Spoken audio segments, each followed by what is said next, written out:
Good evening, and welcome once more to the television graveyard. We are your TV necromancers, Laura Prince and Noah Houlihan. We have come here tonight to examine the spirits of past television shows to find out which ones could be resurrected, should be resurrected, and which ones should just stay doomed. This will be a podcast in which we analyze the history, the hype, and the aftermath of shows that ran only one season, some only one episode. For our first month, we will be exhuming the weirdest and worst of reality TV. This week, imagine, if you will, a beautiful English manor. 13 guests arrive. One is murdered. The question on everyone's mind? Whodunit? With me as always, Noah Houlihan. You know, thought you created a good show that would go under the radar, but the last moment you wussed out because of a little bit of backlash. I know you're the killer, ABC Network. Whodunit ran 9 gloriously campy episodes in 2013. It was a summer replacement show. It ran June through August. And the setup was, as I said in the creepy voice intro, there's an English manor. 13 people are invited. There's a loud noise. 12 of them come down to find the 13th brutally murdered. Brutally murdered. And it is up to the guests to discover how such evil crimes have been committed and ultimately figure out who done it. And our guide through this twisted game in this cursed manner is the butler, Giles. My name is Giles, and I have been the butler for this cursed estate for only a few weeks now. Although I have never met my current employer, it has been made painfully clear that I must follow murderous orders or my life might be at stake, as well as our guests. In a few moments, 13 strangers will be arriving here to play a game. But what they don't know is the game is murder. Who is awesome. He is amazing. He plays our host, but he is also a character within himself in this world. And they go all in on this show, which I think is great. And he is the butler. He shows in the second episode, he shows that he has an ankle bracelet and cannot leave the manor. Yes. So the basic plot is that it is Giles' job, under the contract of whoever this killer may be, to invite these people here and play this game. And the game is a murder will happen. It is up to the guests to discover who, or rather how, the murder was committed, and whoever then gives the worst account of how the murder was committed becomes the next victim. And this will continue until there's only one person left. Until there's only 2 people left. And then you will find out who is the killer and who is the winner and who is the sinner. The sinner, yes. And the winner will walk away with $250,000. Because this show was too expensive to produce to give the winner a whole $1,000,000. Yes. I also think that when it comes to these reality shows, they kind of pay you for your time. Whodunit is over a couple days, while Survivor, you're on an island for over a month. That's worth $1 million. Well, to be fair, this did take 35 days to shoot. It did take 35 days to shoot. So the winner did a Reddit AMA, and he talked about how they shot each episode over 2 days. The first day was the investigation. The second day was the... each contestant would go in and give a testimony to who they thought did it and how they thought it happened, etc., and the elimination. And then the third day they were in a hotel because they'd have to reset the house. That makes sense. Because there's a lot of props and settings and things that need to there's a lot happening. The murders are all very Rube Goldbergian, Agatha Christie. Agatha Christie is very much an inspiration for this series, and it's very obvious, to the point where Saint Agatha is... There's a plot point that Saint Agatha is the patron saint of protection of fire. Mm-hmm. She's not. Oh. It's a nod to Agatha Christie. Oh, interesting. Because the whole thing is, and then there were none. Yes, gotcha. So let's go through this episode by episode. Because we want to talk about all these murders. Yeah, each episode deserves a little bit of discussion. So we open with these 13 people meeting each other, having a wonderful little... The little cocktail reception cocktails, they all yes. have. Every reality show that takes place in a house always starts with that little cocktail reception. And the contestants know that they are going to be doing some sort of puzzle reality show. I think they know it's a mystery. Yes, that's really all that they're told. And then they go upstairs and... Well, first off, they all immediately start lying to each other. Because Ronnie is a bounty hunter and says that he's in frozen foods. And everyone buys it. And Don says that he is a football coach, but he's really an ex-cop. And nobody buys it. Everyone immediately is like, but you're a cop. Like, he's like, I'm an ex-football coach. And then there's 3 different confessionals that essentially boil down to, yo, he a cop. To be honest, he did open with, hello, fellow children. Can I buy marijuana from any one of you? Hello, fellow youths. But there's now, a lot of them are law enforcement related. There is a lawyer. There is a journalist. There's actually a couple of lawyers, I think. There's an engineer. There's a Homeland Security attorney. Yeah. There's a young woman who immediately off the bat says her father was a police officer. Yes. One of the people, Dante, is an insurance investigator. Yeah, so he would know his way around a crime scene as well.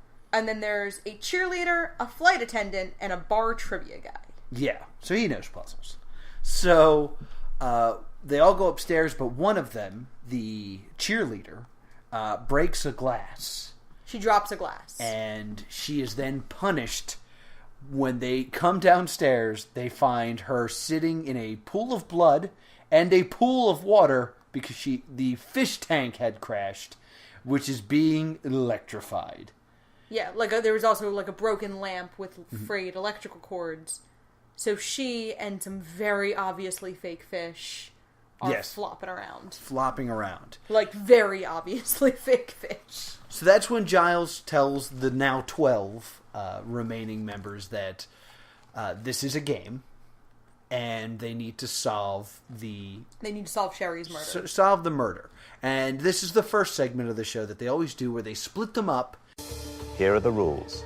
Following each murder, I will grant you the opportunity to investigate one and only one of the following areas.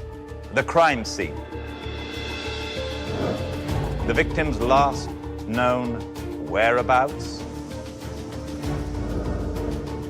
Or the morgue, where you can examine the corpse in a more private setting.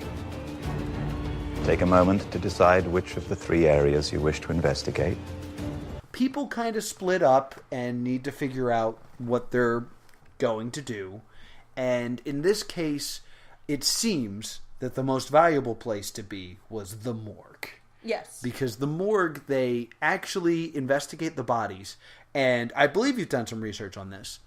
It was my assumption that they were body doubles. No. No, they weren't. No, they were... It was really them.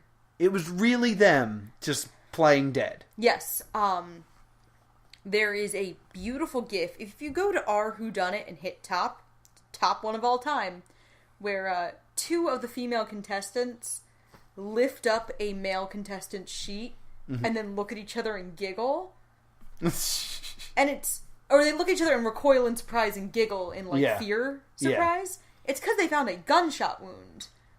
But it looks like it's because they're looking at his junk. Yeah. And it's very funny. Yes, it is. There were 2 cases where the corpses broke. Oh, really? One female contestant, who we'll get to later, got permission to scare the two men doing the autopsy. She asked the producers very nicely, and when they were done shooting it, she got up and went, and Cam said that he and Ronnie, quote, screamed like little girls. Awesome. So they go to the morgue, and they discover, when apparently investigating their actual body, yes, that there is a silver ball in the back of her neck. And they think it's a bone at first. They think it's a bone at first, and then they also think, like, possible pistol. Right. And they find... They think it's a musket round. They think it's a musket round, but they find that there's no scorch marks, so it's probably not electrocution as the cause of death. And there's, like, some blood on her head, but not enough for the gash to be enough when she hit her head on the fish tank. Yeah, one character is a nurse. Yes. And here, once again, Don does a horrible job of convincing people he's not a cop. It is like...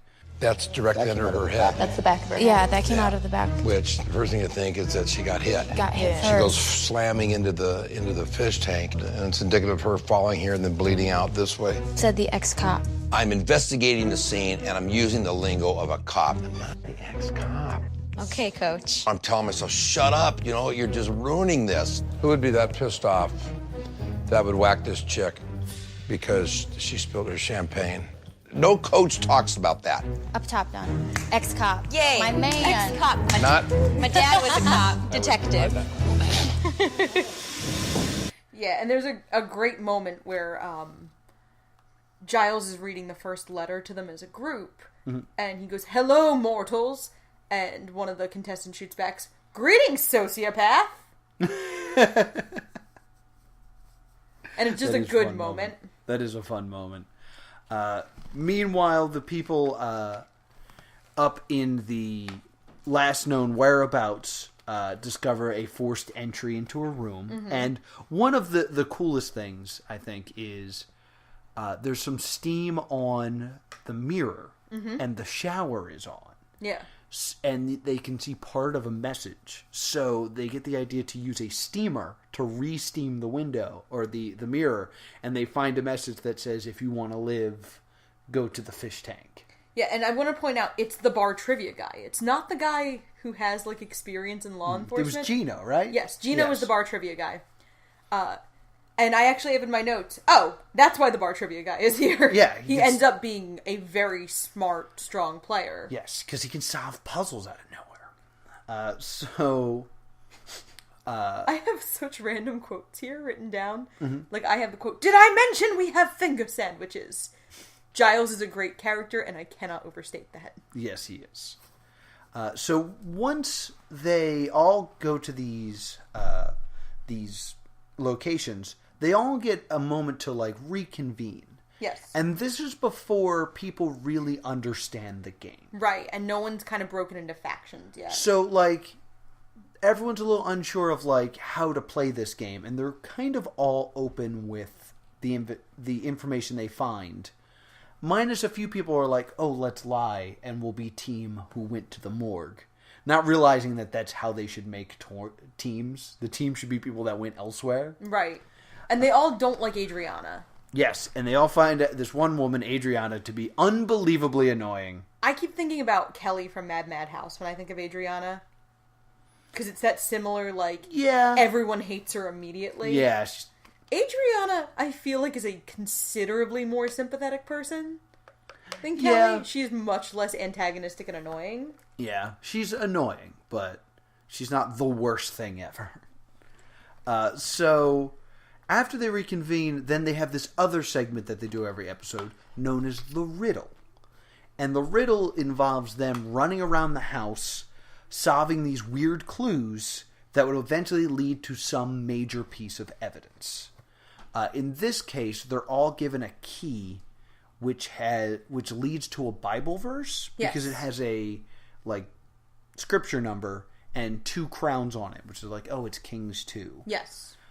Which leads them to look out a window, and they realize that one of the window panes is gone. Mm-hmm. And there's a code scratched into the sill. Yes, and they then run out to a trunk to discover inside is the crowbar used to break into Sherry's room and the murder weapon, which is a slingshot.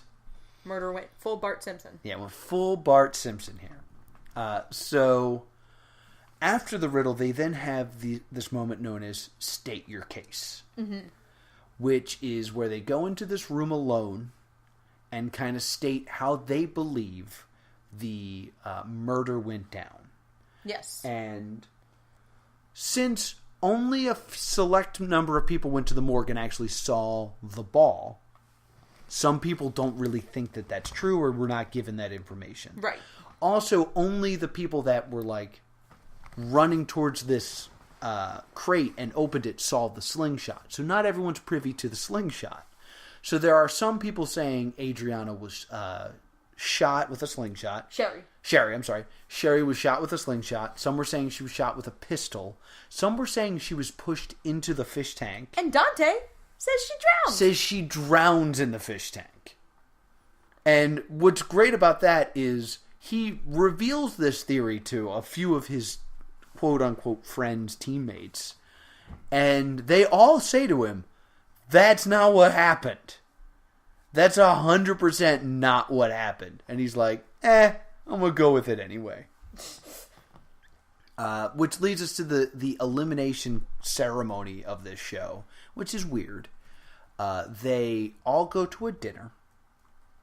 And now that they're at the dinner, this seems to me like a lot of producer interference. Right. They're like, okay, now that you've stated your case, reveal everything you know to each other. And I guess it's also, there's no risk in telling everyone what you knew. Because, like...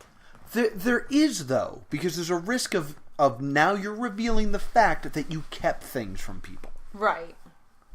I think there's also a little bit of naivete in this first episode. Because, like, factions haven't fully formed yet. And Giles comes in and does Giles things. And... Well, let's explain what those Giles things are. Because I'm about to. Okay.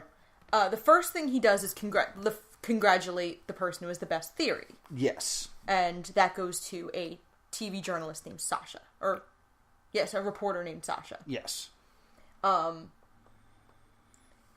then everyone else receives an envelope with a card in it to tell them about their fate. And out of the 12 people, there are 11 cards. 9 of them say spared in black writing. Yes.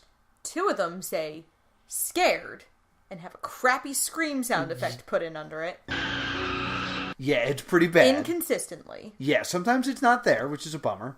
So in this case, Don, the lying ex-cop, and Dante, the guy who thought she drowned, get the scared cards. And those are the 2 who are up for elimination. Yes. And basically it means that at some point the killer will come for them. And we get these... Will come for one of them. Well, yeah, for one of them. And we get these very silly scenes. Very obvious staged scenes. Where they're in the room, like, trying to go to bed, but they're, like, checking locks over and over again. And, like, trying to make sure they're safe with the cameraman that's in the room with them. And, like, it's cheesy. I mean, I know it's fun, but, like... Before they go to bed, Giles makes it a point to announce that they've been issued pajamas. And now I must bid you all adieu. I'm sure you're all looking forward to a good night's rest. We have provided estate pajamas and plush socks for your comfort. Oh, thank you. In the morning, a pajama brunch will be held. Yes. Are you kidding? But the pajamas are actually important. Because I remember at that moment I looked at you and I was like, I really hope I don't die. There's a pajama brunch. Yeah, there's a couple moments where my notes become, this is the greatest show of all time. Yeah. And pajama brunch and did I mention we have finger sandwiches were 2 of them. Don just starts drinking. Dante's paranoid and Don just keeps drinking. Which is what I would do. It's just like, all right, getting liquored up. Let's do this. So at 4 a.m, we then... 4:38 a.m. 4:38 a.m. The fire alarm goes off.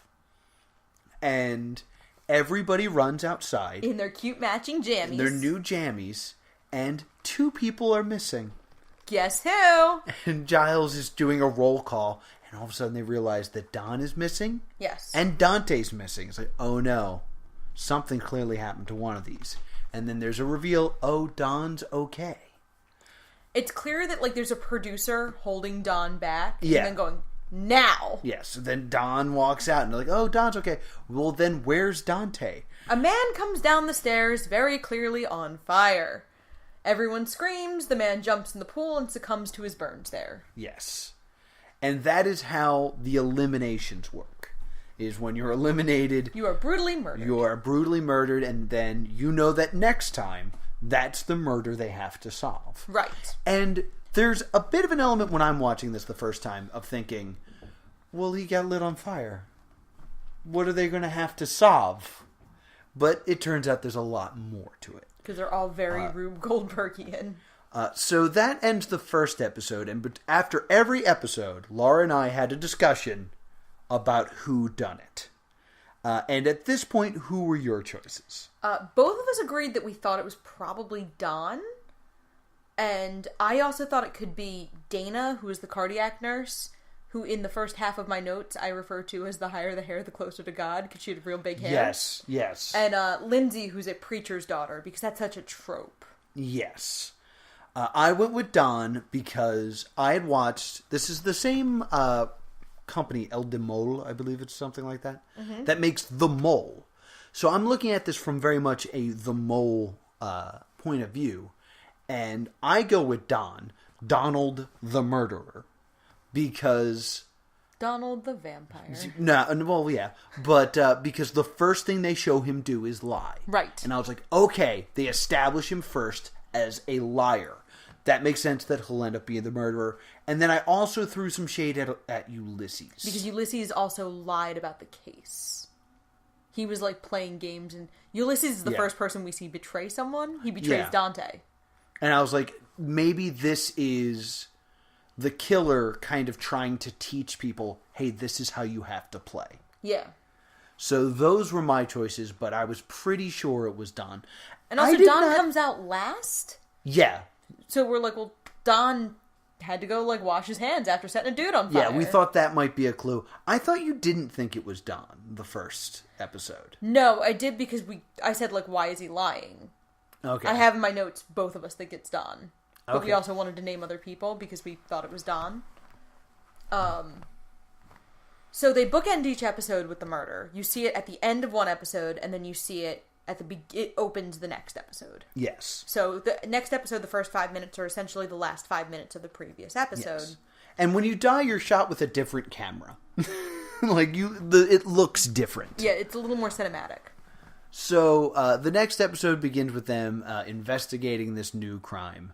And what I thought was fun was, as we are starting and watching it, I giggle to myself and I look at Laura and go, ha! Dante's Inferno. Which will be important later. So then they kind of introduce this other weird mechanic of the show. Which is the Twitter feed. Well, oh yeah, talk about the Twitter feed. I was going to say something else, but the Twitter feed's important. Because the Whodunit killer tweets during the show. Mm-hmm. And he'll tweet things such as who picked whom to be the killer. When everyone's icing Adriana out in the pilot, the Whodunit killer tweets, no one trusts Adriana. Yeah. And tweets that, like, Adriana, Ronnie, and Ulysses need to do better next time because they'd all had Dante pegged as the killer. Right. Which was a really fun, like, kind of interactive thing. Which, had we been watching live, I'm sure I would have loved. Yeah. What ends up happening with this is there's one specific moment that I wanted to talk about. Is they go to the previous known whereabouts when they split up into teams. Right. And they find that there's a scorch mark right on the door frame. Mm-hmm. And they find that it looks like Dante has different pajamas. Mm-hmm. But they also find this box. And the box is empty, but it says something about there being a saint to protect you from fire. Yes. So then when the people go to the crime scene in the pool, they're pulling things out of the pool, and I believe Cam dives into the pool and finds the pendant. Yes. which I was like, okay, this is a cool little, like, mechanic in that if you're at the crime scene, you know that you found this. Right. But it's something you can very easily lie about. It's like, yeah, there's a pendant, whatever. What you don't know is that the people in the last known whereabouts know there's a pendant but don't know what it says. Right. So now you can easily catch someone in a lie without them realizing that's what you're doing. So I was like, this is very well done. There's a lot of little things you can omit.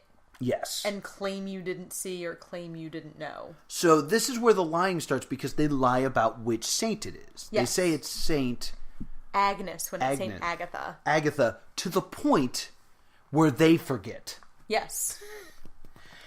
And while I think this is interesting, this does bring up a small problem I have in the show. Mm-hmm.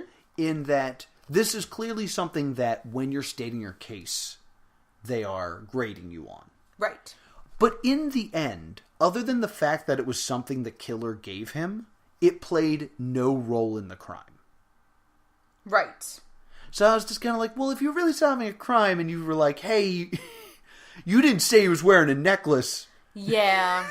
Like, could you imagine in court, like, if you stated that case and he was like, yeah, but you didn't mention the necklace he was wearing. You are free to go, sir. Yeah. I mean, that's one of the multiple one of the multiple issues with the way these crimes are built. Like, I understand it's a game. It's a small nitpick that I had. Right. And we're starting to see factions form. Yes, this is the birth of Team Cam. Yeah. And Team Cam is Cam, Chris, Ulysses, Gino at first. And yeah, Gino. And they are the four. Yeah. But they slowly start to not trust Gino, because Gino starts to kind of get information from the other side. And it's important that at this time they kind of realize you need a team of three. Mm-hmm. Because you need to be able to all go to a different location and then together create this this story. Which immediately, like, once I realized that, I was like, oh my god, I super want to play this game. Yeah. Because we're playing the game at home, but we're playing the game at home where we get to see everything. Right. Like, the idea of, like, ooh, I would only get to see one thing. I would have specific questions and try to get them out of people is such an interesting concept. And that will come into play later in the show. Yeah.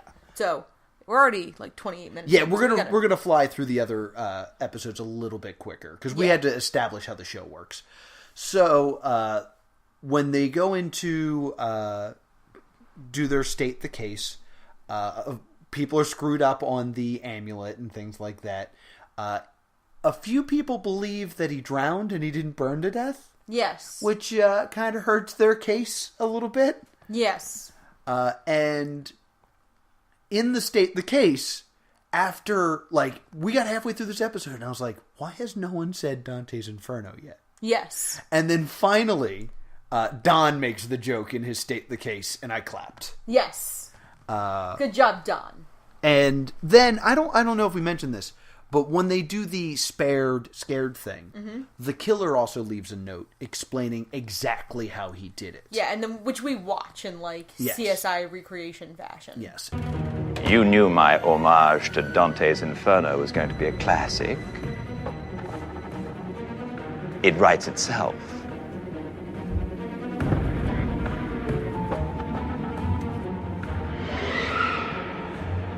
Before he went to bed, Dante got all warm and snuggly in my flammable flannel pajamas, doused in high levels of odorless benzene.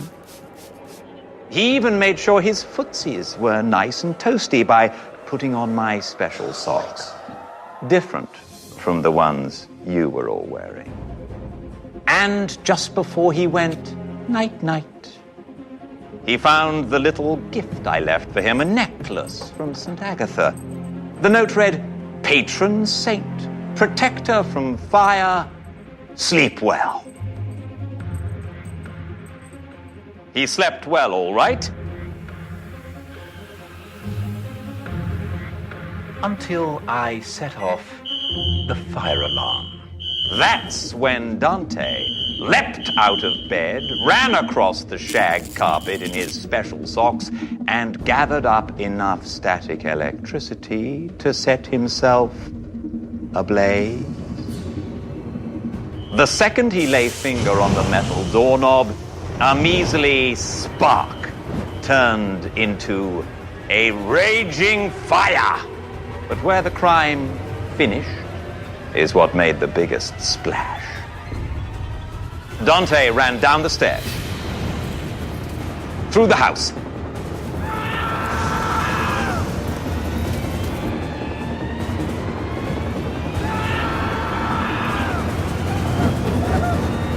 and finally dove into his watery grave, where his socks floated as helpless as our latest victim, while the promises of St. Agatha protecting him from fire were cruelly extinguished. Warmest regards, your killer. And the killer also makes the Dante Inferno joke. And I was like, okay, now it's overkill. Now it's too much. They did a whole 2 times. They did it a whole 2 times. Too much. And in this episode, we lose whom? We lose Adriana. Adriana, after being very annoying. Because at the end, at 7:13 a.m., which I'm mentioning that for a reason. Right. And we see her eat cereal in the other room, watching Rock of Love bus. Yes! Which made me really happy. And I could also positively ID what season of Rock of Love it was. Yes, I was like, based on the women. I was like, I know that girl. Is that Megan? So I was really happy about that. And then she sees something, drops her bowl of cereal, bolts, grabs a golf cart, and the golf cart explodes with her in it. Yes, it explodes. And then this is the first episode where after the credits, there is a scene where Dante talks to the audience, all made up as a corpse. Yeah. I didn't want to die so early, but I think that the way that I died was pretty awesome. I went out in flames. It was pretty awesome. Because there was mass confusion. People thought that it was a snuff TV show and that Sherry had actually been murdered. On ABC. They thought it was a snuff TV show. But by any chance, in your research, did you find what the lead-in to this was? I did not. Or the lead out, like, because I'd love to know. It's just like after this murder, then they showed like reruns of Modern Family. I mean, it ran during the summer. I can look it up next time you're talking about something. Okay. But yeah, they lost 1.3 million viewers between the pilot and the second episode. And a lot of it was because of the loss of life created. They had so it was Sundays at 9 p.m. I did look up what the lead out and lead in are. Yeah. The lead in was Celebrity Wife Swap. Oh my god. And the lead out was Castle. Which, to be fair, the lead out is not that bad. It was Castle in reruns. So it was just deadly sins, just like lust followed by wrath followed by pride. Pride? Yeah, pride. Yeah. Richard Castle's a proud jerk. So it's not as good as it being like, Modern Family followed by Whodunnit, then the middle. So now I have 18 tabs up for Whodunit. So we lose Adriana, and then obviously episode 3 opens with Adriana's murder, and the first person we see is Don. Yes. Oh, and after this episode, you're still hardcore in the Don train. Oh yeah. So after episode 2, we again reconvene, and I 100% think it's Don because they both make the Dante Inferno joke in that the Don does, and the overkill of the Dante Inferno joke. Don makes it, and the killer makes it. Right. And it was used 3 times because I said it first. Yeah, are you the killer? Maybe. And I remember, who did you say you thought it was? I thought it was Cam. You thought it was Cam at this point. Yes. But I remember what you said was, I'm pretty sure it's Don, but I'm saying someone else just so we can have different people. And I was like, all right, I've completely convinced Laura that it is Don. So now that we both believe it, I'm like, it is impossible for it to be anyone else. Guess who dies at the end of this one, guys? Yeah, I am so unbelievably confident that I've solved Whodunit by the second episode. So Adriana exploded in a golf cart. Yeah, and they definitely make the other scared person take way too long to come down. There's a sound bite that you're going to edit what I'm saying out to put in. Yeah. Dana going, I'm extremely excited that I wasn't murdered. I couldn't sleep. I thought Adriana was the killer. Clearly, she's not because she's dead. Yeah, so they do the thing again where they hear the explosion, they all go to see it, and they're like, who? The two people with scared cards are missing. And then, oh good, Dana showed back up. I guess that means that Adriana is dead. So they go and investigate again. This one, the twist is they don't go to the morgue. They go to an outside morgue because Adriana was blown up and is stuck in a tree. yeah, you think they'd call like a fire department to get her down like a cat? I start taking fewer and fewer notes each episode because the shows are very formulaic. They're very formulaic. The big twists in this one are they're not sure if the bomb is, and they do a good job with this. They're not sure if the bomb is on the golf cart or in the ground because they find something that forced her to steer off the road. Yeah. They're also not sure what detonated it because she's holding like a gate opener clicker. So if it's suspicious that it's possibly that. This is where the riddle gets very interesting. Because for the first time, the person who solves the riddle, who happens to be Ronnie, is the only person that gets the information. Yes. The other two, if you were kind of nearby, you saw it. Yeah. In this one, Ronnie ends up in a room alone and watches surveillance footage of Adrian dying and realizes that the killer had a remote control. That has a really big button with a bomb on it. Yes. Because it's network TV and we don't think you're that smart. Yes, a cartoon picture of a bomb. This is also the riddle that starts with A cartoon Giles bomb. holding the bomb from the Batman movie. Yeah, like hardcore, full Adam West cartoon bomb. Yeah. For some reason... every night the theme dinner is something that makes Giles look like a dick. Yeah, Giles. Like when Dante is immolated, it's a roast pig on fire. Yeah. So. Yeah, there's a lot of like bad taste puns, and like as the show goes on, the notes are it's a theme party. And the theme is Giles is a dick. Yeah, and as it goes on, they get more and more annoyed with it. They're like, come on, Giles. And like... They never ate the food. They never ate the food? No, they just demanded the producers buy them beer and pizza afterwards. Oh, that makes sense. That makes sense. But it's funny because, like, there is an element where they're not going as far with this, but I really wish they had, where it's like, they make a joke and the people are like, a man is dead. How dare you? I really liked, in this one, they show the murder, and instead of heart, because now this is like the third episode, so now like they're getting used to it, so Ronnie just goes, not cool. Yeah, not cool. Like the same thing you'd say if like your uncle said something racist at Thanksgiving. Yes. Is how Ronnie reacts to Adriana's brutal murder. Yeah. So as they go to state their cases, once again, there's confusion over detonations and things like that. And our scared cards go to...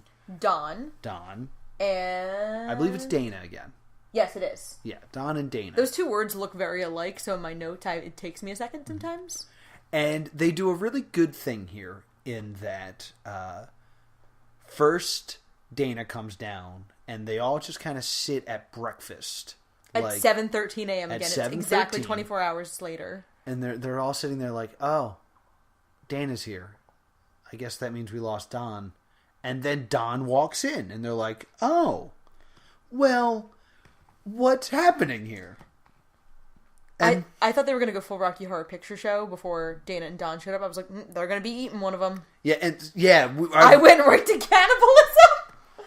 I was like, oh no. So Giles comes out, and Giles is surprised. He's like, oh, you're okay. You're all here. How great. You're going to have some steak and eggs. And Melina cries. Melina cries a lot, and I want to establish how much Melina cries. Melina does have that really good line. How are you feeling, Melina? I'm not well. I don't want to be scared right now. I'm terrified. You open your card, please. And then Giles makes a comment that the killer is going soft. Mm-hmm. And Don, Jim faces the camera. Like he's on The Office. Yeah, and that was us kind of being like, oh, that's Don saying that he was the killer. How cool. But then, Don is served Don and Dana both are served raw steak. Raw steak. And Don's like, well, I'm going to go cook this. Yeah, Dana's response is, I'm going to share with Ulysses. Yeah. Because she was like, trying to get some of that. Yes, I mean, bless her. Ulysses was definitely the best looking dude in the cast, so. So he's like, I'm going to go cook this. And Ronnie's like, whoa. Why does he have to cook it himself? And Don's like, if you got to do something right, or want something done right, you got to do it yourself. And then, Laura, could you please describe the events that take place? Gladly. So, the next thing we see is Don goes in to cook the steak. He steps on a mat. And then there's a mountain lion! A mountain lion is released through a hidden compartment in the kitchen. My notes say exactly, the steak is raw for Don. And then a fucking mountain lion mauls Don. I love this show. Giles has a gun because reasons. And Gino grabs a chair like they're in the circus. So, yeah, they open the doors, they see a mountain lion, and then Giles comes and shoots it with a trank sniper rifle. And then that episode ends. Yeah, it's a fantastic episode. Or at least it's a fantastic murder. The mountain lion was very expensive. Oh, yeah? Yeah, the mountain lion cost them $5,000 a day. Oh, damn. And was not well trained. Oh, no. Because Cam did an AMA on Reddit too. Right. And he mentions that the only 2 times he was truly frightened, one of them was the mountain lion sprung at them. Oh, and God. they did have to slam the door real quick in its face. Like, that's actually a real thing. Oh, and he's wow. like, I was actually scared at that moment. So that moment, like, I make fun of Gino for grabbing the chair because I don't think it's real and I think it's stupid. But no, apparently that was his reaction, was to grab a chair. That's wise. Yeah, it also looks like Don and the mountain lion are never in the same room. Yeah. And that is the one where we actually do see use of a dummy. Yeah. When the mountain lion approaches Don, that is not him. I'd imagine it wouldn't be. And so this moves on to Don is dead, so I forget who we switched to here. I stopped taking notes at that point. I think we went right into the 4th one. Yeah, so I think I was like, well, my backup choice was Ulysses. Yeah, I think you had Ulysses, and I think I was starting to think it was Dana. That she kept saying she was scared to throw suspicion off herself. Right. That makes sense. I can guess because I know I never actually pegged the correct killer, so it doesn't matter. We move into this next episode where we are solving this mountain lion death, and this is the first time that they're like really throwing curveballs. Yeah. Because it's quickly discovered that by pretty much everyone, there doesn't appear to be enough blood for the mountain lion to have killed him. Right. Because, like, the people in the morgue are like, hey, there's not enough blood here. Right. The people who are in the scene of the crime are like, man, there's not a lot of blood here. The scene of the crime also features a tranked mountain lion. No, that's its own location. Oh, that's right. There was no previous whereabouts because they all were there. So there is a tranked mountain lion as like an extra location. And they're like, yeah, you got to look at it before it wakes up. And they find that there is a little bit of blood under its paws. And they open its mouth to find the steak that he was cooking, not parts of Don. Right. It's that he got the steak. Yes. And the only other things that we got going on is the morgue people find white powder on his chest. Right. And Ronnie takes apart the stove a bit and actually kind of finds something underneath. Yeah, it finds like a diffuser. Yes. So, at this point, everyone is against Team Cam.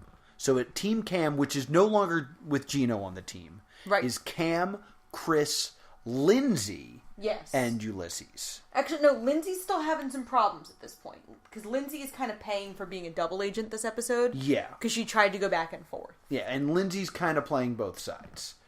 Because apparently Lindsay has a deal with Ronnie that they will always watch each other's backs. Yes. Which is honestly how you should play this show. Is you should form a team, and then everyone else will form their own team, and then you should make a partner on the other side. Yeah. And then you two will always be fine. Because Dana thinks Ulysses is her partner, too. Yeah.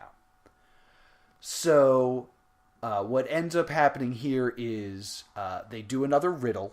Gino is the only one who gets to see the riddle, and they find, like, basically a contraption that releases cyanide in the stove. Gino gives this information to Ronnie. Mm-hmm. Ronnie shares it with his team, and Gino leaves. And Gino says, I know what I know, and kind of walks off. This is where my suspicion switches to Gino. Right. I'm like, oh, okay, he's kind of staying out of the politics of the game. This way he can't interfere. He's probably the killer. Yeah.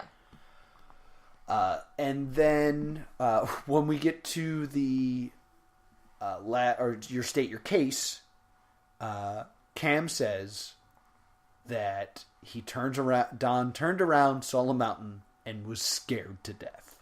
Yep. Which is a fantastic theory. Not the craziest theory we'll hear in this show. So our two scared people end up being Cam and Ulysses. Yes. But there's a Dana wins immunity. Right. And there is a really good moment where Giles receives a call from the killer on his cell phone. Oh, yeah. Is this episode? Yes. And the first thing we hear is...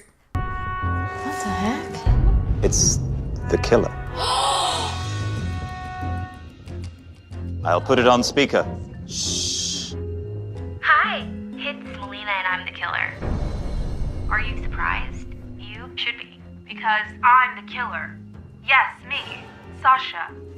It's me, Cam. I'm the killer. Yeah. I guess you'll have to keep on guessing. If you all want to live, I suggest you get out of the house and go ride your high horse. I am Ulysses. I am the killer. My anagram is Sly Uses. Now, I know for many of you, you may think you're in for happy trails. I assure you, you're not. It's me, Ronnie. One of us is going to ride off into the sunset, never to return. I am Dana. I'm going to kill you when you least expect it. Yeah, me, Chris. Allow me to offer you these chilling words. From me, Lindsay. Be at the horse stables, or I will put you down! Holy crap. I didn't say that. I never said that. I don't laugh like that.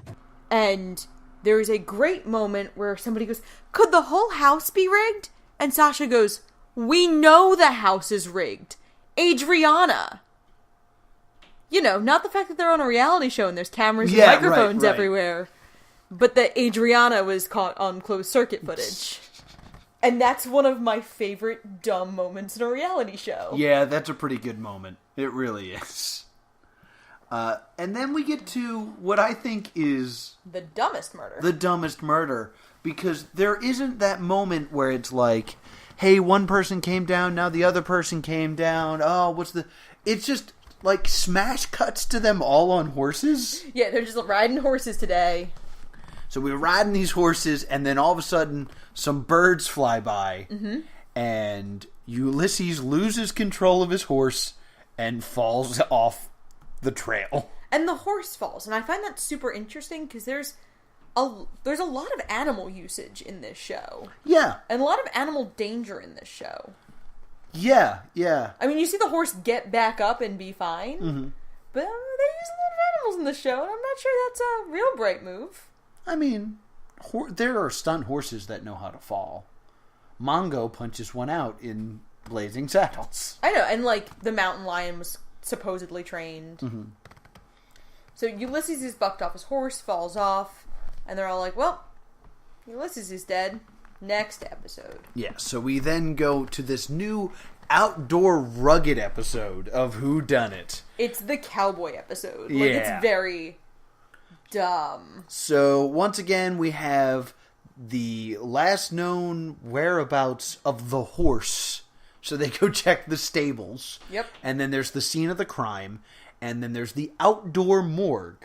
Yes. Where the ladies go to investigate the body of Ulysses. And low-key sexually harass him for giggles. They do what? They got him to break. It's not shown in the show, obviously, because he's dead. But they make him break character.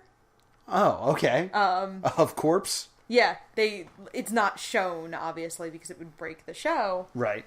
But apparently, like, everyone who was at the morgue was teasing Ulysses and making fun of him for being, like, shirtless on an outside table.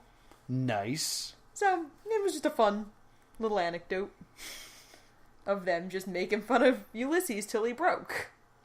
Perfect. Yeah! So, there's some really good play here. And this is where things get really tricky. Gino finds a snake in the right side of Ulysses' stables. Ulysses' saddlebag. Left side, yeah, the left side. But of his saddlebag, not the stable. Of his saddlebag, yes. And over at the morgue, there's a sign that says what types of flowers are harmful and not harmful, and what kind of snakes are harmful and not harmful. Right. Meanwhile, at the last known whereabout of the horse, they find a pink flower. Mm-hmm. So it's like, okay, so there's probably poison in play here, but there's got to be more to it. And Gino says to Dana, who went to the morgue, let me guess, you found a snake bite on his right side. And she goes, no, it was his left side. And she's only one of the few people that catches it, because she looks at his thigh and sees the marks, and looks at his pants and finds it and covers it with her hand the whole time. Mm-hmm. I was like, okay, really good play here. Yeah. This then leads to the riddle. Which is kind of a weak riddle. It was a lot of just running around, and like you could just go the wrong way. But the finale of the riddle is you walk into this house and it's like only one person's allowed in there at a time, and you only get 2 minutes, and you have to put the murder weapon on this center table. And when someone solves the riddle, a bell goes off. Yes. And they all get a chance. They all end up at this house, and they all get a chance, and everyone's having a problem doing it. Yeah, they put like a crowbar someone finds. Yeah. A snake. Yeah, it's full of snakes, so they're trying like different snakes. I think they put like a horseshoe in there. Mm-hmm. Like nobody knows what's up until Chris finds a loose floorboard, which has 2 nails in it that have been coated in this flour that has been turned into like a liquid using a mortar and pestle. So it's clear now to us at home that the murderer hit Ulysses in the right leg with this board, which kind of looks like a snake bite, but is really this poison flower. And I was like, wow, that was a really cool crime to put together. And it looks the least cool, though. It looks the least cool.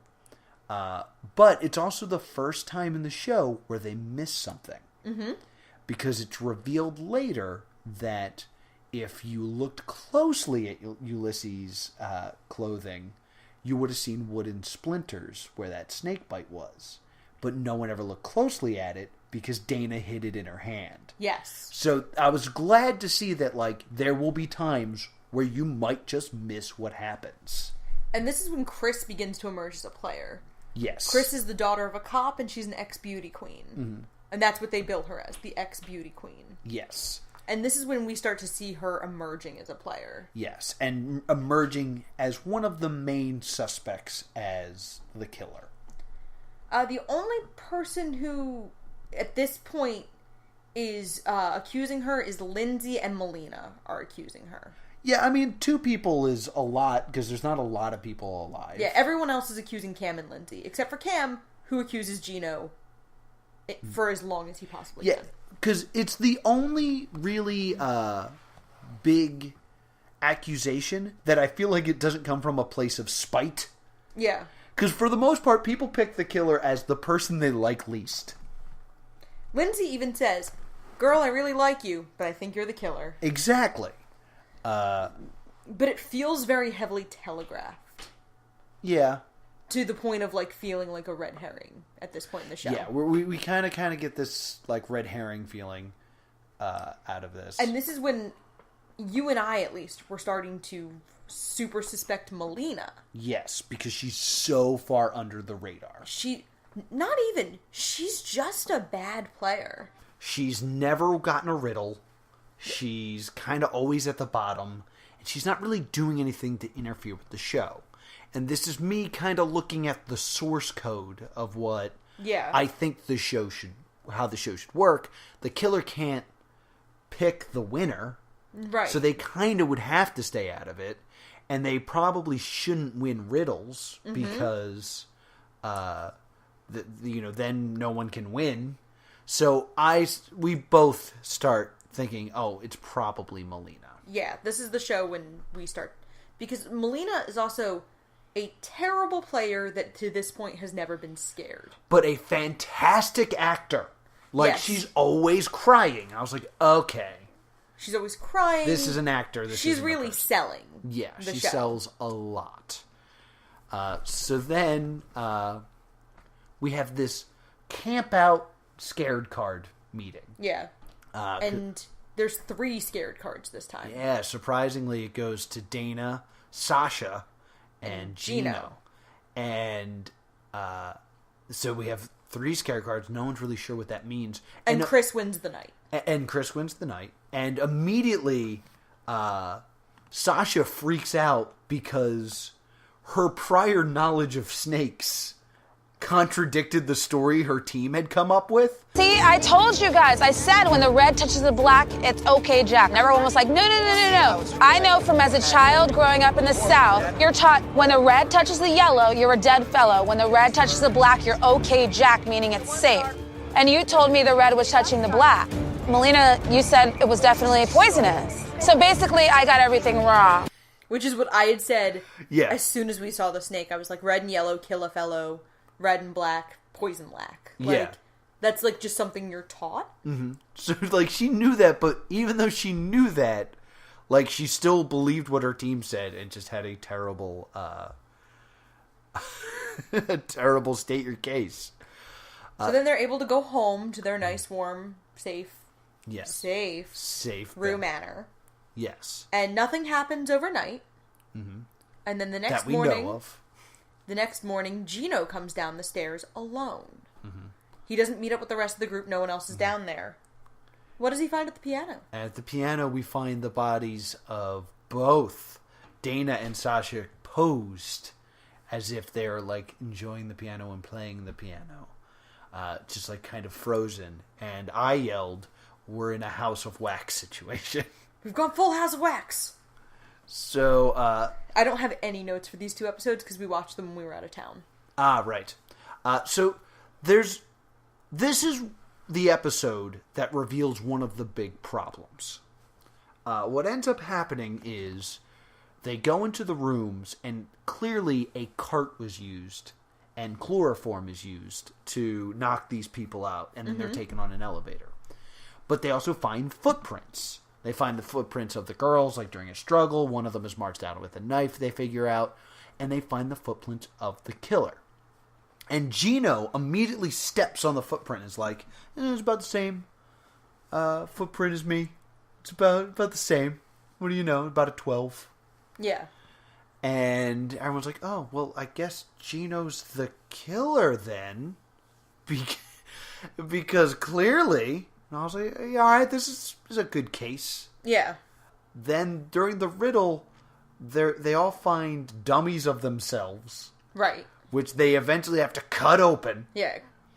To find out that a secret clue that there is a secret wall in the morgue. And only one person can go into that one. And this time it's Chris. That again happens to be Chris. And she gets to look around and she finds that a knife was used to... Like, she finds basically everything she needs to know. They were drained of their blood. This knife was used. And she finds the killer's shoes, which have tissues in them. Right. Meaning that they were stuffed so anyone could have worn those shoes. Which is, great. And she doesn't share that information with everyone, which is good play. And claims she didn't look inside the shoes. She claims she doesn't look inside the shoes when that comes out when Giles reads the letter. Right. But this is where it kind of dawns on me that outside of me kind of like looking at how a reality show should work and looking for the mole-style clues, there has not been one single clue to Whodunit. Right. I was like, wait a minute. How are we supposed to be figuring out Whodunit? The title question, this is the moment where we realize how not important it is. Yeah. It's about solving the weekly murder. There's not an overarching theme. There's not really any clues that point to anybody. Well, because this leads me to the question. At the end of you state your case, they always say who they think did it. Yeah. And I assume that if you correctly identified the killer, that would be part of you getting the stay. Yeah. Because if two people gave pretty much the exact same case, and then one person got the killer right, you'd think, oh, they're staying while the other person would not be. But there's no evidence at all to who the killer is. So, which is where I start to kind of get disappointed in the show. I was like, wait a minute, I want to solve this mystery. So that's when I start to like go high gear into like looking for every possible clue to like, there's got to be something I missed, and like really coming up with nothing. So I start to really look forward to like a aha moment. Right. And the end of this episode's a really, like the murder that kicks off the next episode is really well done pacing and suspense-wise. Yes. Giles announces that the killer has, in this one, Cam wins. Yeah, and Ronnie and Gino were scared. Yes, Ronnie and Gino both mess up this this draining of blood mystery here. And Giles announces that the killer has told him that there will not be a murder tonight, and they're going to throw a party. So Giles throws a luau, and the actor who plays Giles announced that a prop guy handed him a drink, so he played the party drunk. Oh, cool. So, and there's a moment where they said that there wouldn't be a killer that night, and Noah and I immediately go, oh, Giles is chum. Yeah, we're pretty sure Giles, because he's limboing, it's like, oh, they're gonna kill Giles. And, like, you're trying to think of what elaborate trap is gonna kill Giles. Mm-hmm. Yeah. And then at exactly midnight, the lights go out. Mm-hmm. And there's a crash. We go from House of Wax to Phantom of the Opera. Yes. And the chandelier falls on Gino. Yes, and Gino is dead. Which I then realized the killer did wait till midnight, so it was technically the next day. Right. So the killer didn't lie. Gino's murder is an interesting one because the whole premise of this is the killer's idea on how to kill him doesn't work. Yeah. And they have to be a plan B. Gino is supposed to be strangled with his lei. His Hawaiian lei. Instead of like a flowered one, his is made of kukui nuts. Yes. And he's supposed to be strangled with it, but he's clearly not. He forgets to wear it to the party. And this is also the part where you start to wonder about how they could have done the murders. And this is one of the producers actually had to find out for this episode who the killer was, because they had to find out whether they could reasonably drag Gino to where Gino needed to be. Yeah, because it turns out that the chandelier is again a red herring, and basically the killer put on night vision goggles when the lights went out and just shot him. He Yeah. shot him with a silenced pistol. And drug him underneath the chandelier and dropped the chandelier on them. Like you do. So in this episode, we're running low on people. Yes. So is this the first episode where someone gets to go somewhere alone? I don't think so. I have to check just because it's one of the ones I don't have notes for. I believe because how many people are we down to now? We're down to 5. We're down to Ronnie, Lindsay, Melina. Yeah, we're down to Ronnie, Lindsay, Melina, Chris, and Cam. Right. So Lindsay ends up getting to go to the morgue alone. Because she's the most powerful woman in the house. Yeah. So she's a member of Team Cam, but she's a known flip-flopper. Now the teams are now down to Cam, Lindsay, and Chris versus Melina and Ronnie. Yes. And Melina and Ronnie super need a win. Because if they can get a win, the teams are even. And it's anybody's game. But if one of them loses, it's going to be 4 against 1. And it's going to basically be game over. Right. And so it all comes down to the riddle. And in the riddle, Ronnie's doing a decent job, but does not help Melina at all. Yeah, and he leaves her behind at one point. Meanwhile, Team Cam works as a team. So yes. Even though Ronnie gets a head start, everyone catches up. Right. Which is a bummer for if you hate Team Cam. Which I think we're supposed to as reality show fans. I think we're supposed to be oh, that dastardly Cam. But it's hard because Melina is so incompetent. She's pretty incompetent. And we still think she's the murderer at this point. Because at this point you have to be willfully incompetent. Yes. So as they move on through this, they lose the riddle to Cam's team. This riddle is solved by... Is it by Cam? Cam does solve this riddle. Yes, Cam solves the riddle. And Lindsay wins the day. Which reveals the pistol and the murder weapon and the goggles. So he basically knows everything. And Ronnie knows nothing. So Ronnie has to come up with some sort of... theory for how the chandelier fell. So his theory... And then the chandelier, when it fell, how? With what? I'm piecing all the information of the riddle together. The night vision, the UV light, the lay, the monkeys. Monkeys. Is it possible that he had a trained monkey? Your monkey, who you had trained. You took your murder weapon and you handed it to your monkey, and he climbed right back up that rope. But right before he went up to the roof, he pulled the pin to the chandelier. Trained monkey. Ronnie claims that he knew he was doomed at that point, so had decided to have fun with it. Yeah, sure. Yeah, you know. You know when you're competing for $250,000 and you give up for giggles?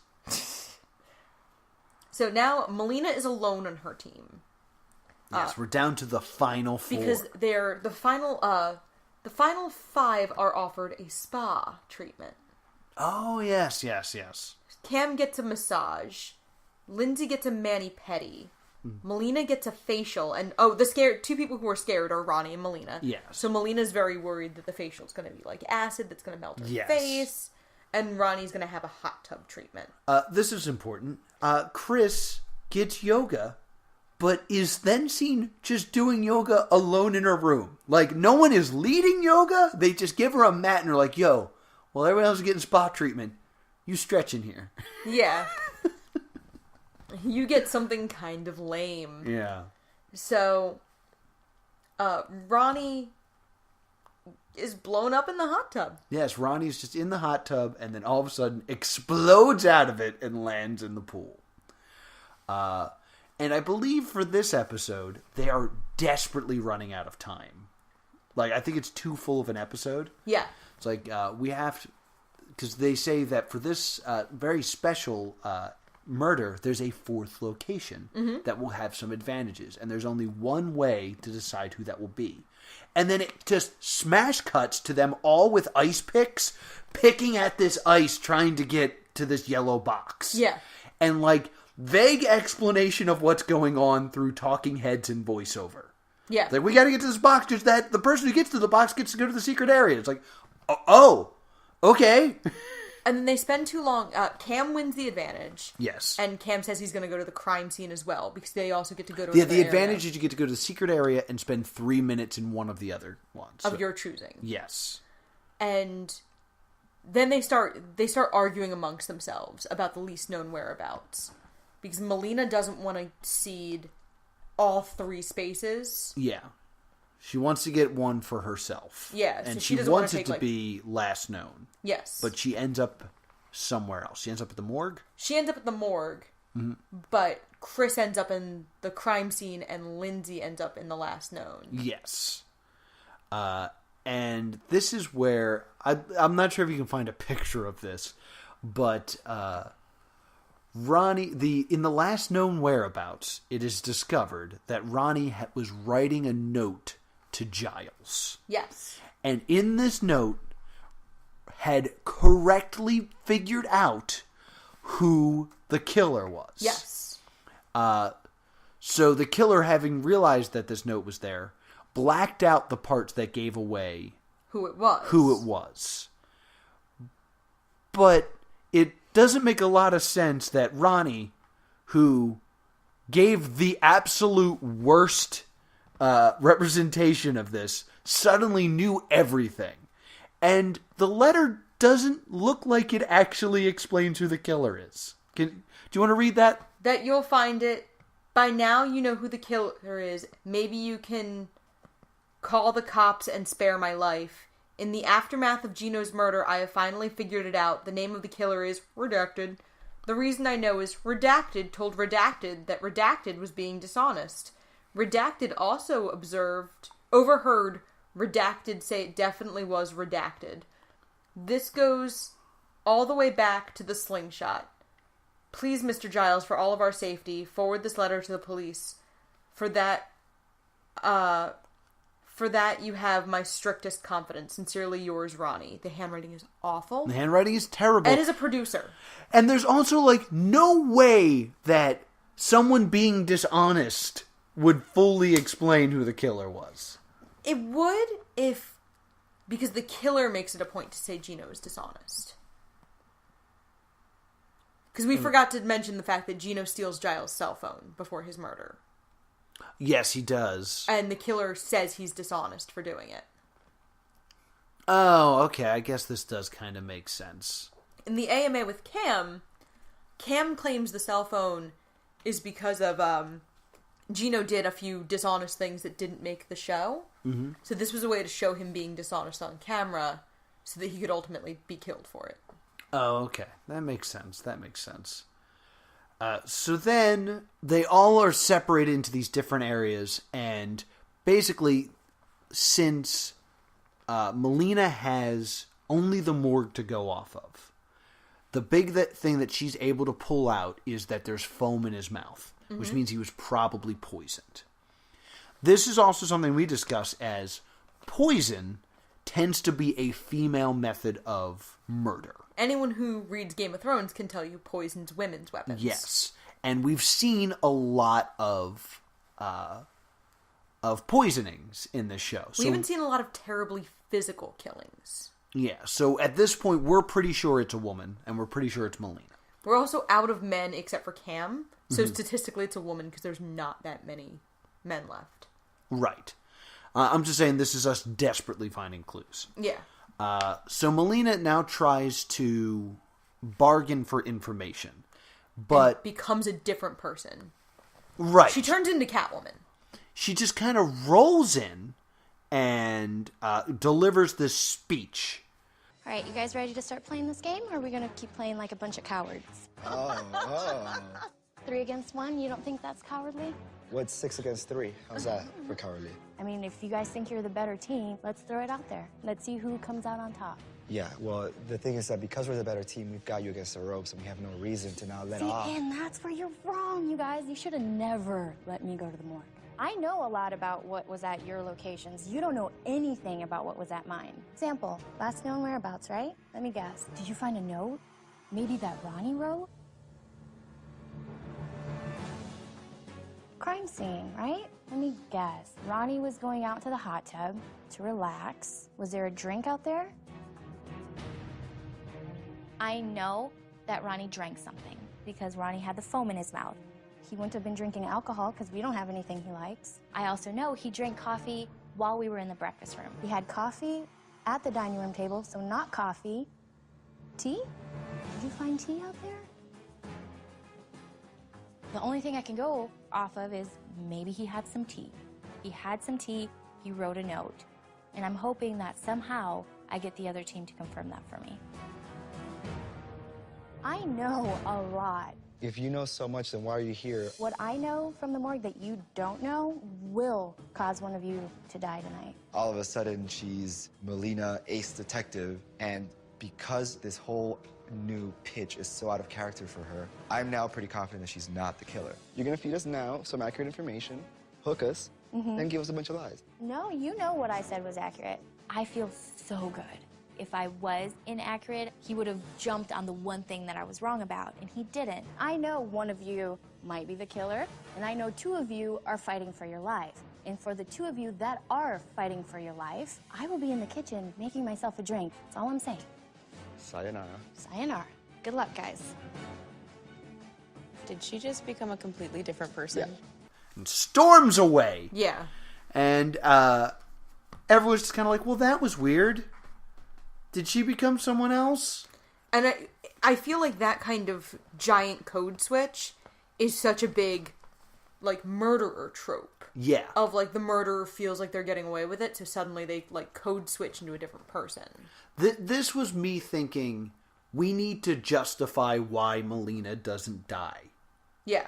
Like, she needs to come off as a believable survivor. Because there's no reason why she should survive at this point. Yeah, because she's outnumbered, outplanned. Yeah, she doesn't know anything. She's like... There's also a very staged shot of her listening outside the door and finding out a lot of Team Cam's information. So it's like, alright, she's got to... Like, has to be them justifying her surviving. Then they get in a limo. They get their scared and spared cards first. Oh, do they? Yes. Yeah. Cam wins the day.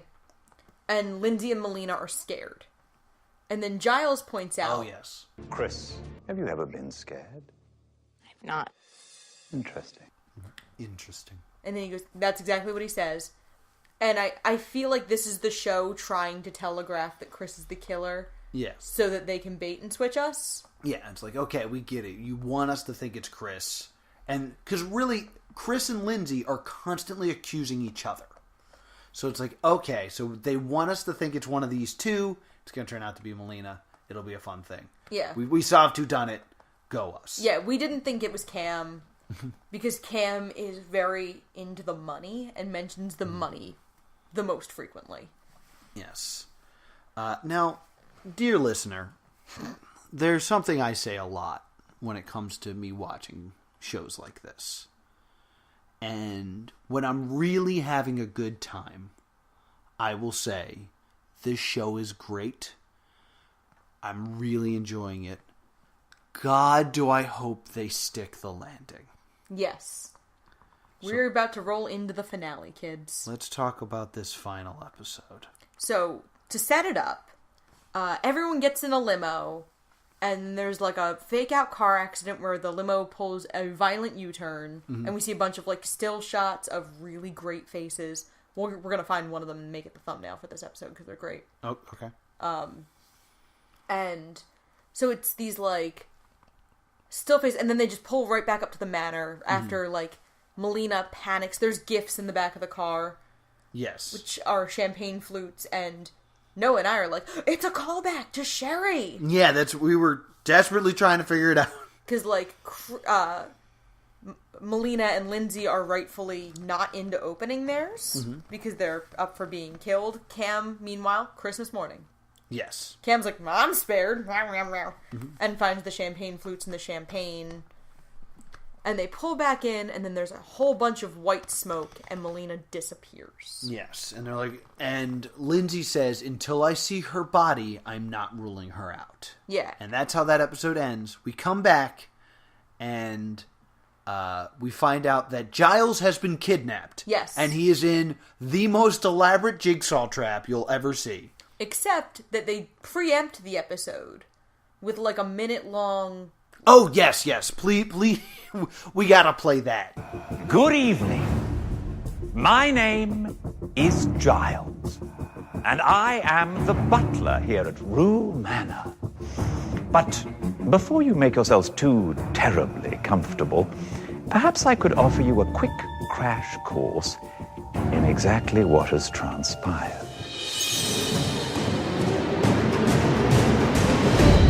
This summer, thousands of crime fans applied to be part of a murder mystery game. My life experience has been moving me to this moment.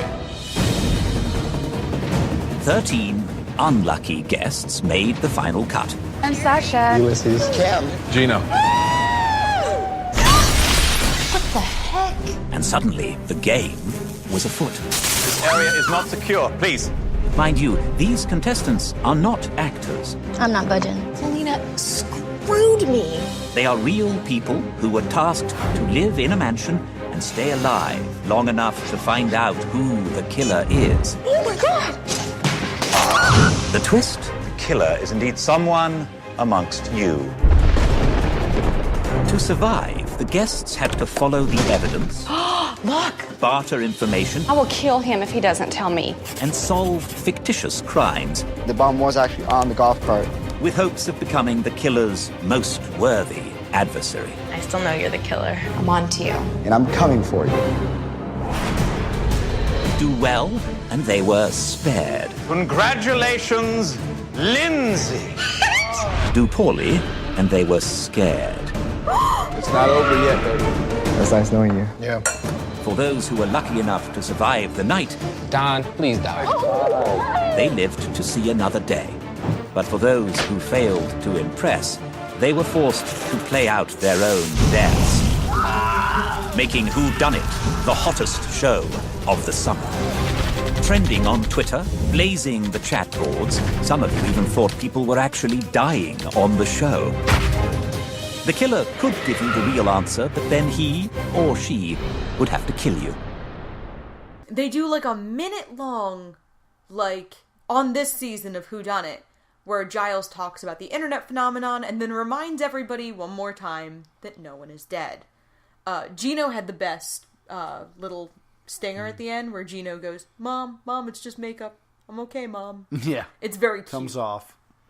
And so they kind of do this, like, this fake out of, you know, previously on Whodunnit, and then that was clearly shot, like, while the show was running. Yeah. Because they show that it was, like, a big Twitter phenomenon. Mm-hmm.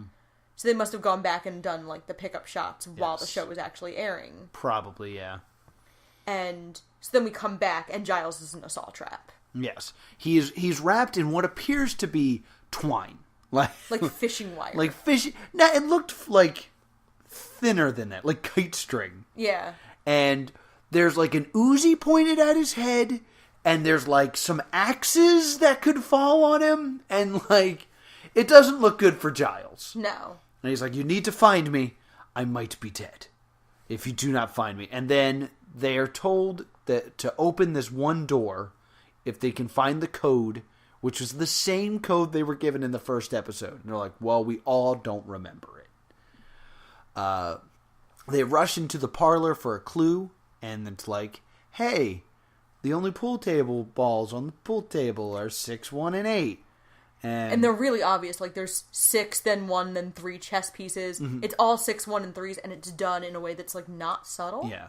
Because they want to move this finale along, damn it. Yes. So they figured out, and this annoys me. They all kind of run to the door, and Cam opens this door with the code. But they're all there. Yeah. And they walk in, and it's like the killer's lair. And it's evidence from all the murders. It's the prop room. Yeah. And they find Melina's body. Melina, it's worth saying at this point, Melina, maybe because they're running out of time for the show, Melina barely has a scratch on her. There's like a little bit of blood down her chest. Yes. But like, that could have been applied with an eyedropper. And she was strangled with the kukui beads nuts that he didn't get to use. And I was like, okay, that's a kind of good callback. But she's also laying in a way that I really expected them to leave the room and her eyes to pop open and for her to sit up. We are still not convinced it's not Melina as the killer. Yeah, we see her body and we're still like, she's alive. Because it makes sense to us that during this final challenge, you had 3 actual competitors and not the killer. So we're still like, nah, it's Melina. It's totally Melina. And the killer had masqueraded as Melina right before that. Yes. So then they get the puzzle piece challenge. They get this puzzle piece challenge. Hey, now, corpse conga line. That's the first problem. They raise the dead, and everyone other than Melina, who's been murdered, walks out with like a riddle around their neck. Everyone looks like they are wearing the same things they were wearing when they were killed, except for Ulysses, who is dressed like Indiana Jones. For no reason. And everyone is trying to act like a zombie, except Ulysses, who's just like, boo shaboo, I got a whip. It's like, what? Okay. And Don, who sucks at it. Who's not an actor. He's his next cop. Yeah. So, they all wander out and it's like, all right, you have to get a puzzle piece from all of them. They will all give you some sort of challenge you have to solve. And then once you give them an answer, they will give you a puzzle piece. And it might be the wrong puzzle piece if you messed up. Yeah. But Cam, since you solved the other riddle, you get a bonus piece. And I remember just kind of thinking, like, he just kind of got to the doorway first. Yeah. The end episode is really flawed for that. Like, he just gets to knock out a challenge for no reason. I was also trying to figure out which challenge did he get to skip. Because the challenges are all related to the person who died. Right. Because Dante's challenge is which saint protected him? Saint Agnes or Saint Elmo? Yes. Saint Elmo's fire? Do you get it? Which, even if you're wrong, it takes a second to correct. Right. You're like, oh, I meant the other one. Whoops. And then you go to... who had like a really tough challenge? The 2 girls in the... Sasha and Dana had a difference picture spot challenge. the differences in between 2 pictures, and you didn't know how many mistakes there were. Right. It was just between 3 and 7. Yeah, and Adriana, you had to rebuild the bomb that blew her up? Yes, which is not something they ever had to do. So, like, the level of difficulties per puzzle piece all were very different. And then you have to slingshot a fish tank with the back of Sherry's head. Yeah. Which Cam and Chris are shown to do in the first take, which we don't know. This is very well edited and keeps it quite tense between Cam, Chris, and Lindsay. Yes. Because Cam... Oh, we also think Giles is dead at this point. Yeah, we think Giles is dead. The killer has announced that they dispatched Giles. Yes. So... they are all running around, and one important challenge of this that I have to discuss is Don's. When you run to Don's, his is in the kitchen, and you had to put in order how the killer hid, and then they cut to the mountain lion, which is in like a clear box on the kitchen counter. And you see it like roaring and stuff like that. But anytime you see the person and the mountain lion, it's clearly a stuffed mountain lion. Yeah. And they're clearly also switching times it's in a different position. Yeah. Like, you see it like napping, and then you see it sitting up, and I was like, alright, that's a little silly. Well, apparently after it launched itself, they didn't trust it around people anymore. That makes sense. We should also notice that we also have a sneaking suspicion that the killer might be Giles. Yeah. Because Giles says that the killer is in the room. He never really says it's one of you, so it's possible that it's Giles. Once you have all the correct puzzle pieces, you have to run up to the attic. And there, we find that Giles has escaped. He's alive and fine. He just kind of slithered out of his chair and is like, you don't think I'm the killer, do you? And they're like, I don't... And Cam, who gets there first, is like, I don't know, maybe. Cam's like, oh, you have to go read his contract. Yeah, so go read his contract and decide if you think he's the killer. And it's a contract that straight up wouldn't hold up in court, and Cam's like, nah, you did it. Yeah, so he runs back up, he's like, you're the killer. And Giles goes, you think I am the killer? Here's a puzzle piece. And runs away. I was like, well, if you thought he was the killer, you would tackle him. Also, if you were really tied up in that chair, I don't think the message you would say is, if you don't find me, I will surely die. I think the message is, I'm in the attic. Help. I know this house. I work here. Yeah. They kind of come up with a really flimsy excuse to hide Giles in the house. Yeah. But it turns out that in the fine print of the contract, it is Giles' job to dispose of the body and to set up traps, but he is not held accountable for anything that he does. Right. So he's not the killer. That's how that works, right? Yeah. So then they do this thing where Cam finishes the puzzle first, and a clue comes up that tells him to go to this specific room. Chris finishes the puzzle. We don't see her clue. And then Lindsay finishes the puzzle and is told to go to a completely different room. Right. The room where Melina's body is. Yeah. Cam runs into this room and it's like very like Saw trap, like end of Zodiac-y. Saw, Zodiac lines and pictures and stuff. And he's like, okay, what's in here? What's in here? Chris walks in. And he's like, I don't know what's in here. And then on a monitor, they show a robotic suit of armor kill Lindsay. And I was like, Melina. Melina clearly is still alive in that room and killed Lindsay. And now we're down to the final two. I'm wrong. No, and then Chris and Cam argue between themselves for a minute or two about who the killer is, which is just very weak and anticlimactic. And then Chris looks at Cam and goes, I won't be played by your foolish game. The killer could be you or me, all the same. And rhyming was like a big trope of the killer. Yes. It was you. I won't be played by your foolish game. What are you the talking killer about? could be you. The killer is you. Or me. It's definitely Just you. the same. Are you kidding me? Enough of the riddles, the ruckus, the rhymes. I committed those murders 11 straight times. Surprise, I'm the killer. Congratulations, Cam. You are the winner. Yeah. So it is revealed that Cam is won and the winner is Chris. And the killer is Chris.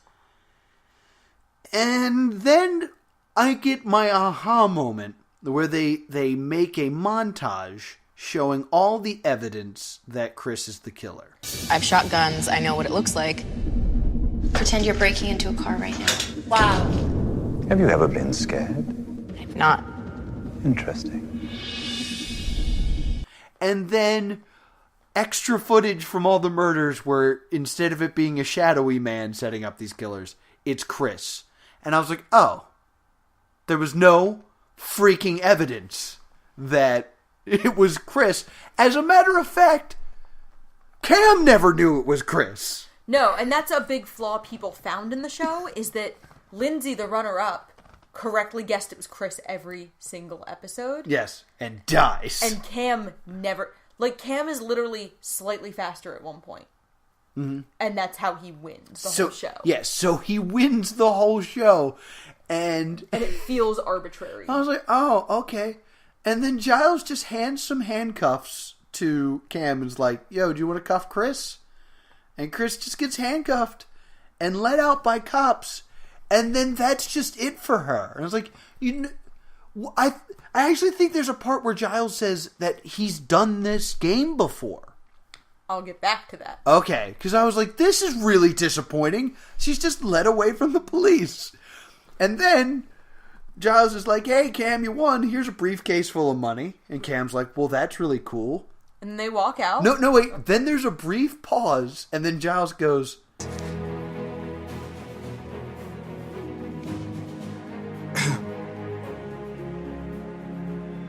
How does it feel? I'm freaking out. You did it. You're alive. Yeah, I'm alive. Could we have a little hug because I'm alive too? Please. Yeah, it's obvious they expect. There's like an awkward dude hug. Like, Cam is clearly in shock that he won, and he's really bad at the the being the winner part. Mm-hmm. So then they do the awkward bro hug, and then there's they leave the mansion and they're greeted by all of the people. Yeah, the reanimated corpses of everyone who has died. I saw an interpretation that their souls are now bound to the house or something. Okay, that's a much better... So they're ghosts or whatever. And then Giles goes, "Where would you like to go?" And Cam goes, "Home," in a line that's clearly fed to him by the producers. The final challenge was not simultaneous. Cam and Lindsay did it and were timed individually, so nobody had to wait if someone was at another station. Okay, that's a little better. And Cam was 44 seconds faster. Oh, wow. So it's a good thing he had that advantage. Yeah. So Cam literally, by pushing in that code, won. That's crazy.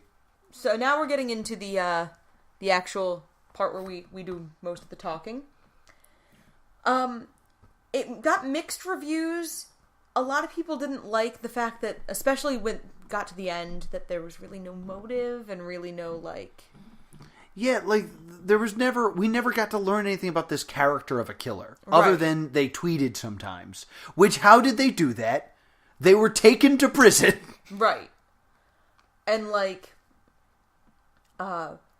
the show did okay in the ratings. It dropped off, it had 4 million viewers when it started, but lost, almost 1 million people between the first 2 weeks because people thought people were actually dying.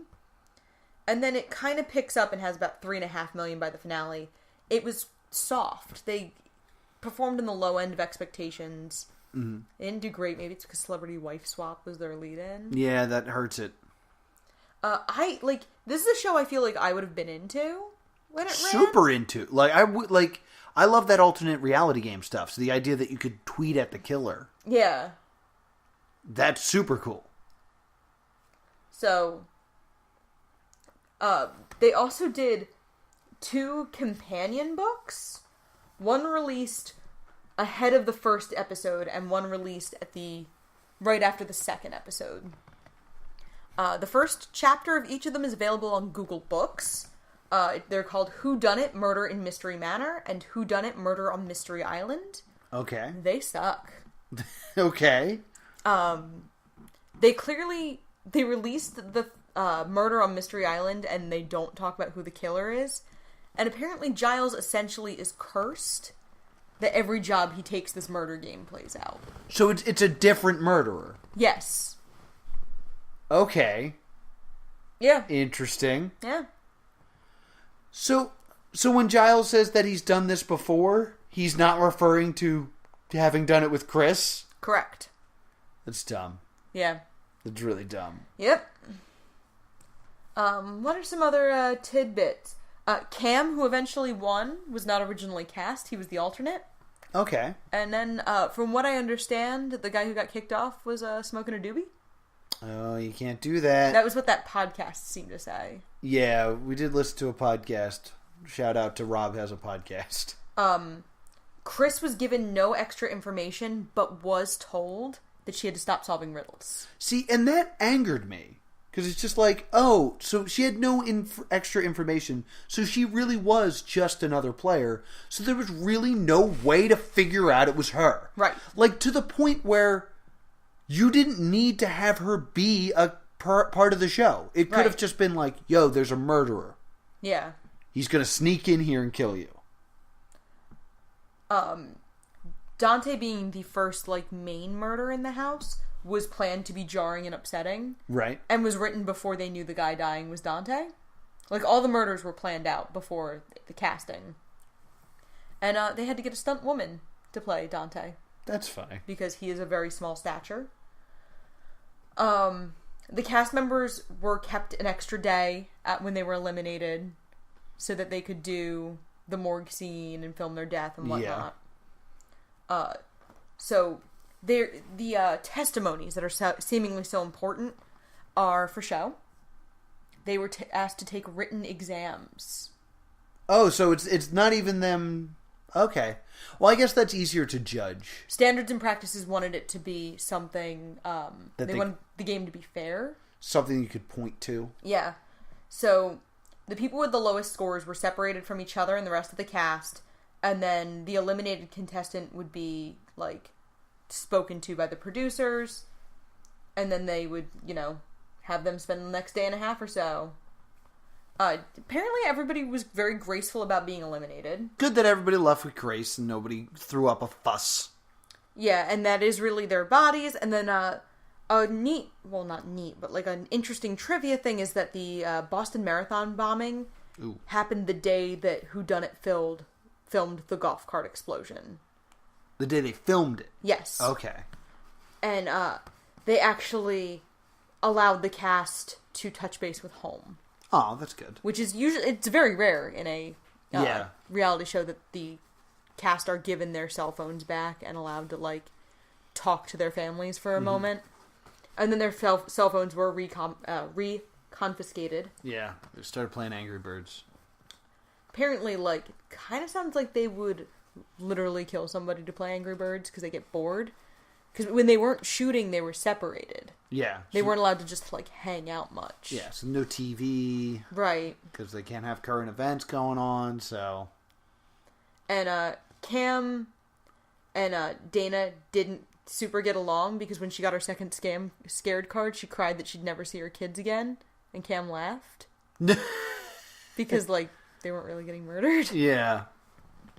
But, I mean, they do a good job of playing it straight in the editing, at least. Yeah. But, yeah, because you definitely get the feeling that all of these people were in some way actors. Because they're able to pull off, some really good, tearful goodbyes. And, like, the cast is really all in. Like, you see them be like, well, one of you's a murderer. Yeah. So, there's some real good stuff in that. And they were apparently all asked if they were willing to be the killer. Oh, cool. For a guaranteed amount of money that was less than what the winner won, but more than a contestant, I imagine, would get. Yeah. So they told Chris the night before filming that she would be the killer. Yeah, and then told her nothing else. And Sherry was a plant. Right, I assume that. Yeah, Sherry did know she was coming in to be the first murder. Okay, that makes sense. So, I think that leaves us with the big question of, do you think this show should stay doomed? I don't. For the first time in our show, I think it would need to be tweaked. Yeah. And it would need some help narratively. I think overall, I would love to see a season 2 of this, but I ultimately understand why we don't. Right. Because I think it would be really tough because you would get people who now know what the show is. Right. So, like, now you're on Whodunit, you're going to approach it differently. Right. And unless they completely change how the show works, and then you take the risk of people being like, well, I like the way they did it before. Because Cam did an AMA, and he pitched season 2. Right. And his pitch was to go for a different tone. And was to go for more of a Saw tone, where Giles was much less of a character. And that a lot of the instructions were given by Chris over monitor. Okay. And that the apprentice was among them. Okay. So, like, the idea that Chris had an apprentice proving themselves. All right. So it would bring Chris and Giles back. Giles in kind of a somewhat reduced role. But the mythology of the show dictates Giles needs to be there. Gotcha. Okay. And you can change the setting. Like, I don't think it should be Rue Manor every time. Like they did the Tropical Island in the books that came out. Right.